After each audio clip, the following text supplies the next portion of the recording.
Hola amigo, ¿todo bien? Qué gusto poder acompañarte. Aquí el pastor Bruno Razo y agradezco a Dios por la oportunidad de ser tu pastor y compartir juntos unos minutos para reflexionar juntos sobre la palabra de Dios. Estamos estos días centrados en esta temática, restaurados en Cristo. Y el día de hoy queremos repasar la historia en San Mateo capítulo 26, versículos 36 en adelante, que nos desafía a ser victoriosos. Pero antes vamos a orar. Padre nuestro que estás en los cielos, queremos pedirte que el mismo Espíritu que inspiró a los profetas y apóstoles para escribir las Sagradas Escrituras nos inspire a nosotros al leer, al meditar y al aplicar tu mensaje a nuestra vida. Oramos con necesidad de gratitud en el nombre de Jesús. Amén. En San Mateo capítulo 26, versículos 36 en adelante leemos lo siguiente. Entonces llegó Jesús con ellos a un lugar que se llama Getsemaní y dijo a sus discípulos. Antes de seguir con el relato, déjenme contarles que la palabra Getsemaní en su lengua original significa prensa de aceite, o sea, el olivo era prensado y ese prensar daba como resultado después el aceite. Esta es la última noche de Jesús antes de su arresto, camino a la pasión, camino a la cruz, a la muerte, a la resurrección y a la salvación obrada en favor de la raza humana. Así que Jesús está esa última noche en este jardín y su vida está siendo prensada no como olivo y no como aceite, sino por el dolor, por la angustia de sentir que sobre sí llevaría los pecados de toda la humanidad. Él dice, sentaos aquí, entre tanto voy allí y oro. ¿Cómo va a enfrentar Jesús su momento de angustia? ¿Cómo va a enfrentar Jesús ese momento tan significativo para su vida? Orando. No hay otra manera de enfrentar las angustias, los dolores, las preguntas, las luchas, las dificultades, sin estar aferrado, ligado a la fuente de poder eterno que es nuestro Dios. El relato continúa. Dice, y tomando a Pedro y a los hijos de Zebedeo comenzó a entristecerse y a angustiarse en gran manera. Entonces Jesús dijo, mi alma está muy triste hasta la muerte, quedaos aquí y velad conmigo. Jesús va a orar, pero Jesús pide a sus amigos más cercanos, a los discípulos, que oren por él. Dice que él estaba entristecido, estaba angustiado en gran manera, que su alma estaba muy triste. 3 veces repite expresiones similares. El momento era duro, era difícil para Jesús. ¿Y cómo lo iba a enfrentar? Orando. Pero además lo iba a enfrentar pidiendo que sus discípulos, sus amigos, oraran por él. Yendo un poco adelante, se postró sobre su rostro orando y diciendo, Padre mío, si es posible, pase de mí esta copa, pero no sea como yo quiero. O sea, ¿cómo enfrenta Jesús ese momento? No solamente orando y confiando, sino pidiendo que se haga la voluntad de Dios. Volvió luego a sus discípulos y los halló durmiendo. Y le dijo a Pedro, no pudieron velar ni siquiera un momento, ni siquiera una hora. Y por segunda vez le dice, velad y orad para que no entréis en tentación. El espíritu a la verdad está dispuesto, pero la carne es débil. Si Jesús, que era el Hijo de Dios, estaba necesitando el poder de la conexión con el Padre, ¿cuánto más nosotros? Él podría haber echado mano de su divinidad para ser vencedor, pero iba a vencer como humano y por eso nos mostró que la victoria solo es posible ligado, unido a Dios. Él oró y le pidió a sus discípulos que oraran, pero los discípulos no oraban. 2 veces hasta aquí se repitió esta historia. Y se repite una vez más. Continuemos con la lectura. Así que no habéis podido velar conmigo una hora, velad y orad para que no entréis en tentación. Otra vez fue y oró por segunda vez diciendo, Padre mío, si no puede pasar de mí esta copa sin que yo la beba, hágase tu voluntad. O sea, otra vez Jesús pide, clama, pero dice, no sea como yo quiero. Para ser vencedor tenemos que permitir la actuación de Dios y que la voluntad de Dios se cumpla en nuestra vida. Fue y oró nuevamente, pero cuando vuelve los encuentra durmiendo. Los ojos de ellos estaban cargados de sueño y dejándolos esa tercera vez que él estaba orando, dijo las mismas palabras. Cuando volvió ya dijo, bueno, sigan durmiendo nomás, descansen. Ha llegado la hora y el Hijo del Hombre es entregado en manos de pecadores. Vamos. Jesús ora, Jesús le pide a los discípulos que oren por él, no lo hicieron. Qué importante es orar por otros, ayudar a los que sufren con nuestra oración intercesora, hacer sentir que de verdad estamos cerca de su angustia. Tal vez no podemos hacer muchas cosas, pero podemos orar, podemos clamar porque las promesas de Dios se cumplan en su vida. El relato bíblico continúa para decirnos que Jesús se aferró a la voluntad del Padre, que Jesús fue sostenido por ángeles. Él fue sostenido por el ángel, cuidado y protegido por la bendición de Dios. Llega el momento en que Jesús va a ser arrestado. Y ante su momento cumbre que está por iniciarse, rumbo y camino al Calvario, a colocar su vida para salvarnos, Jesús establece una vida de relación más íntima con el Padre. Morrison escribía, todas las personas tienen su Getsemaní y en cada Getsemaní hay un ángel que nos sostiene.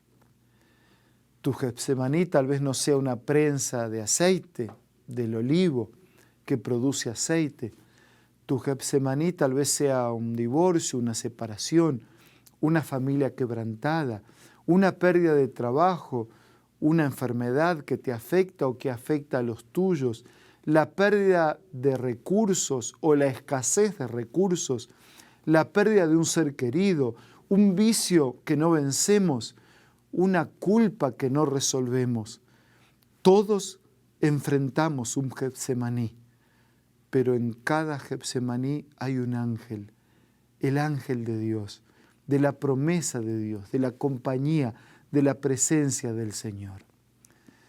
Tal vez esté en este momento hablando para alguien que siente que la vida lo aprieta, que lo asfixia, que lo ahoga, que los problemas son muchos, que son grandes, que las cargas son muy pesadas, que no hay cómo llevar, que no hay cómo salir adelante.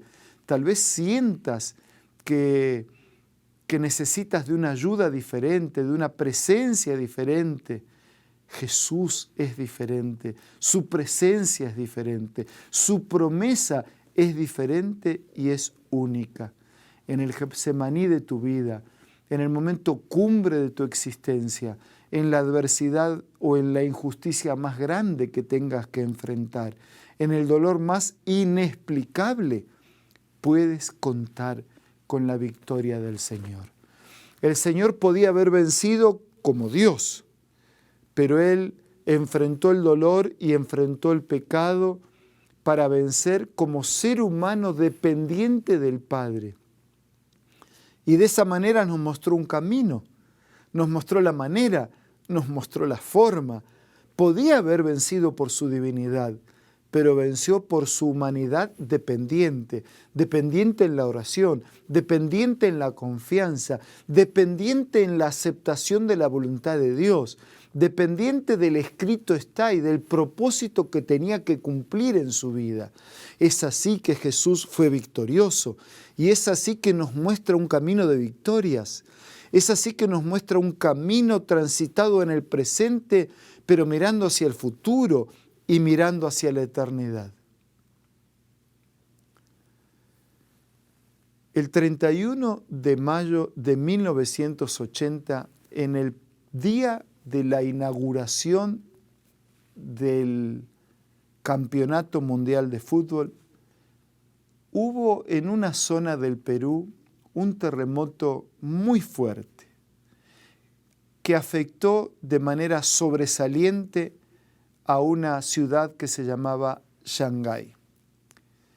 Como parte de la Cordillera Blanca, la montaña Huascarán fue cortada como en un tercio y eso produjo un aluvión que venía arrasando y arrastrando todo lo que encontraba en el camino. El terremoto sacudió aquella Cordillera Blanca, quebró el Huascarán y ese aluvión arrasaba cerros, pasaba por encima de cerros, arrasando casas, viviendas, propiedades, y así en su totalidad sepultó por entero a esta ciudad de Shanghái, hoy constituida en un cementerio, en un camposanto municipal.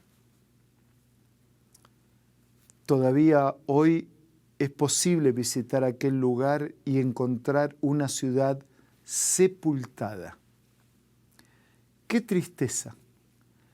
La mayor parte de las personas y de los bienes de esa ciudad fueron sepultadas como resultado de este terremoto y de esta avalancha. Unas 300 personas que hacían parte de una iglesia adventista del séptimo día alcanzaron a salvar sus vidas porque estaban en otra ciudad haciendo un trabajo misionero y un trabajo comunitario. ¿Qué había ocurrido además del terremoto? La fisura de la montaña, ¿no?, hizo que con el terremoto terminara de desprenderse casi un tercio de la misma. Varios años antes, 2 científicos visitando aquel lugar habían hablado de una grieta, pero claro, no era para dar mucha importancia. Y de la misma manera, la palabra de Dios nos advierte, nos amonesta, la palabra de Dios nos anticipa, la palabra de Dios nos da a entender lo que puede ocurrir y va a ocurrir si no nos sometemos a su palabra, a su voluntad y a su mensaje. Así que necesitamos las dos cosas, lo que Jesús nos muestra en esta experiencia, que Él fue victorioso por depender y fue victorioso por someterse a la voluntad del Padre. Fue victorioso por confiar y fue victorioso por obedecer. Cada vez que hablamos de creer y de obedecer, a veces se producen en el ser humano algunos sentimientos así de incomprensión. Como que decimos, bueno, si creo no hace falta obedecer, pero la verdadera fe me lleva a una vida de obediencia. Creer y obedecer van juntos. Confiar y aceptar la voluntad de Dios para nuestra vida es parte de una confianza, de una fe que demuestra ser verdadera, estar segura y sólidamente anclada en la palabra de Dios. Aquellos perdieron sus vidas por no aceptar algunas señales de advertencia. Y nosotros podemos perder nuestra vida si no aceptamos las señales de advertencias que provienen de la palabra de Dios. Es Jesús a través de su palabra. Y es la palabra del Señor la que nos advierte, nos amonesta, nos muestra un camino, nos dice cómo podemos ser vencedores, victoriosos. No hay otra manera. El enemigo quiere producir un terremoto, el enemigo produce una avalancha de pecados y de consecuencias del pecado para que nuestra vida sea parte de una ciudad sepultada para siempre. Pero Jesús vino para que nuestra vida no termine bajo el terremoto del pecado, ni bajo el aluvión del sufrimiento, del dolor y la injusticia. Jesús vino para que nuestras vidas sean sepultadas en Él, escondidas en Él, refugiadas en Él, amparadas en Él, dependiendo en la oración, en la confianza y viviendo en armonía con su voluntad. Por eso, amigo querido, si hay una decisión que tienes que tomar en relación a aceptar a Jesús, en relación a permitir que su palabra guíe tu vida, en relación a tomar decisiones con el bautismo, con la iglesia, con volver al Señor, este es el momento. No dejes pasar, donde estés, ahí en tu casa, en el auto, donde estés. Este es el momento. Toma tu decisión, entrega tu vida en las manos del Señor. Como Jesús ora, aún en la angustia y en la prensa del dolor, ora, hágase tu voluntad en mi vida, oh Padre. Que nuestra oración sea una oración que clama dependencia, que busca dependencia, pero que al mismo tiempo se ampara en la voluntad del Señor. Y si tienes un amigo, no hagas como los discípulos hicieron con Jesús. Ora por el amigo. Ofrece en tu oración intercesora clamar por el cumplimiento de las promesas de Dios en la vida de tu amigo. Y juntos estudien la Biblia y juntos tomen decisiones que tienen que ver con la eternidad. Ahora es el momento de ser victoriosos si queremos ser victoriosos por la eternidad. Te invito a orar. Padre nuestro que estás en los cielos, gracias por Jesús, nuestro ejemplo y nuestro Salvador. Gracias por esa vida de fe y de obediencia, por esa vida de oración y de someterse a tu voluntad. Gracias porque en ese modelo tenemos un ejemplo a seguir. Bendice a nuestros amigos. Si alguno está soportando, enfrentando su Getsemaní de dolor, de angustia, que el ángel lo abrace, lo sostenga, lo conforte, lo cure, lo sane, le dé la paz de tu presencia, pero que nosotros podamos permitir que eso ocurra, porque oramos, porque confiamos y porque aceptamos vivir en armonía con tu voluntad. Bendícenos a todos, te pido, te agradezco, clamamos sin merecer nada, en el nombre de Jesús. Amén y amén. Gracias por tu compañía, te envío un abrazo de corazón, recibe el abrazo de Jesús y Dios te bendiga hoy y siempre.